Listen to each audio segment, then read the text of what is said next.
मी सुनेत्रा अजित पवार गांभीर्यपूर्वक प्रतिज्ञा करते की कायद्याद्वारे स्थापित झाले आहे अशा भारताच्या संविधानाबद्दल मी खरी श्रद्धा व निष्ठा बाळगीन। मी भारताची सार्वभौमता व एकात्मता उन्नत राखीन।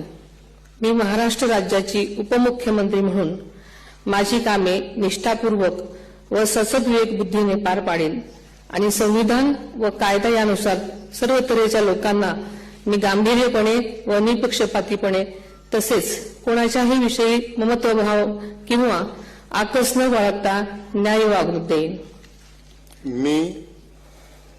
मी सुनेत्रा अजित पवार गांभीर्यपूर्वक प्रतिज्ञा करते की महाराष्ट्र राज्याची उपमुख्यमंत्री म्हणून माझ्या विचारार्थ आणली जाईल किंवा मला ज्ञात होईल अशी कोणतीही बाब अशी उपमुख्यमंत्री म्हणून माझी कामे यथायोग्य पार पाडण्यासाठी आवश्यक असेल ते खेरीज करून एरवी मी कोणत्याही व्यक्तीला किंवा व्यक्तींना प्रत्यक्षपणे वा अप्रत्यक्षपणे कळवणार नाही किंवा त्यांच्याकडे उघड करणार नाही।